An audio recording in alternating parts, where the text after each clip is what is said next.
আসসালামু আলাইকুম। আশা করি আপনারা সবাই অনেক ভালো আছেন। আজ ৮ই এপ্রিল আর আজকের এই দিনেই আমরা বিবাহ বন্ধনে আবদ্ধ হয়েছিলাম। মনে হচ্ছে এই তো সেদিনই আমরা বিয়ে করলাম। কিন্তু না, দেখতে দেখতে বিবাহিত জীবনের ৮টি বছর আমাদের কেটে গেছে একসঙ্গে। চোখের নিমেষেই ১, ২, ৩ করে অষ্টম বিবাহবার্ষিকীও পালন করে ফেললাম।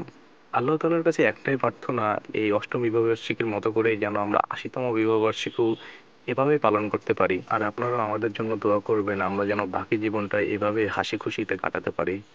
আমরা আমাদের অ্যানিভার্সারি সেলিব্রেশন বা বার্থডে সেলিব্রেশন বা কেক কাটা যেটাই বলেন না কেন, প্রত্যেকটাই আমরা প্রতি বছর আমাদের বাসাতেই করে থাকি। কিন্তু এবছর ভাবিরা বাসায় নেই, তারা ঈদ করার জন্য বাবার বাড়ি চলে গেছে। একবারে ঈদের পরেই সেখান থেকে ফিরবে, যার কারণে বাসাটা পুরোটাই ফাঁকা হয়ে রয়েছে, আমরা একা একা আছি।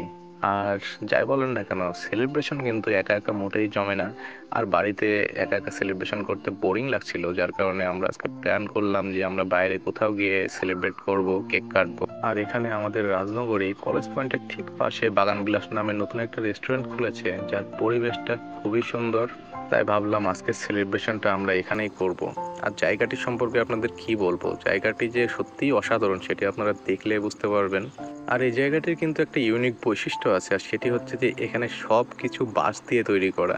আপনারা যেগুলো দেখতে পাচ্ছেন, বসার জায়গা বলেন, সাইডের বেড়া বলেন বা লাইটের স্ট্যাম্পগুলো বলেন, সবগুলো কিন্তু বাঁশ দিয়ে তৈরি করা। এছাড়াও এখানে অনেক রকমের ফুলের গাছ লাগিয়ে ছোট্ট একটি বাগান তৈরি করা আছে, আর সেই জন্যই এই জায়গাটির নাম রাখা হয়েছে বাগান বিলাস।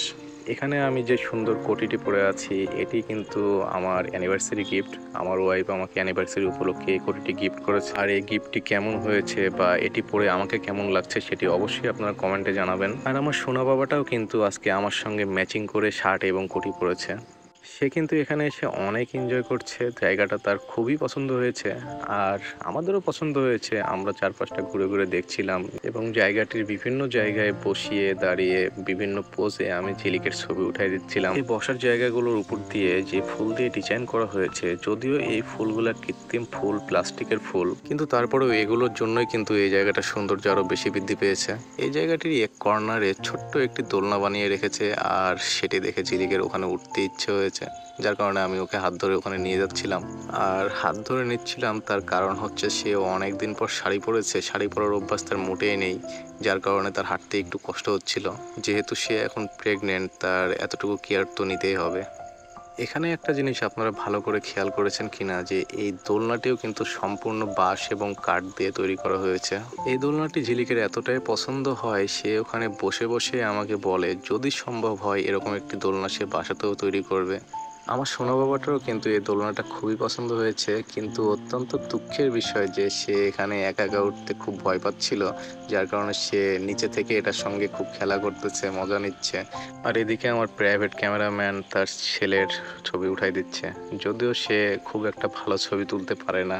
আর এটা আমার জন্য একটা বড় প্যারার কারণ, কারণ আমি তাদের ছবি অনেক সুন্দর করে উঠাই দিলেও তারা আমার ছবি মোটেই সুন্দর উঠাতে পারে না। আল্লাহর অশেষ মেহেরবানিতে বিগত 2 বছর ধরে আমাদের বিবাহ বার্ষিকীটা এই পবিত্র রমজান মাসে, পবিত্র দিনে আমরা পালন করতে পারছি। এখানে আমরা প্রথমে ইফতারটা করব এবং ইফতার পরবর্তী আমরা এই জায়গাতেই কেকটা কাটবো। এখানে পাশে একটি বেকারি শপ আছে, যেখানে আমি কেকটা আগেই অর্ডার করে রেখেছি। আমি ওদেরকে এখানে কেবিনে বসিয়ে রেখে ঝটপট সেখানে গিয়ে কেকটা নিয়ে চলে আসি। আর এইটাই আছে আমাদের আজকের অ্যানিভার্সারি কেক। আর কেকটা আমি অর্ডার করার সময় বলে দিয়েছিলাম যেন একদম লাল টুকটুকে কালার হয়। আর এই লাল কালার কেকটা ঝিলিক এবং অভির খুবই পছন্দ হয়েছে। এরই মধ্যে আমাদের টেবিলে ইফতার প্লেট সার্ভ করা হয়ে গেছে। আপনারা দেখতে পাচ্ছেন যে এই প্লেটটার মধ্যে অনেকগুলো আইটেম আছে, আর এখানে তারা ইফতারের পার প্লেট 220 টাকা করে চার্জ করছে। কিন্তু এই ইফতার প্লেটে অভির পছন্দের একটা জিনিস মিসিং ছিল, আর সেটা হচ্ছে জিলাপি।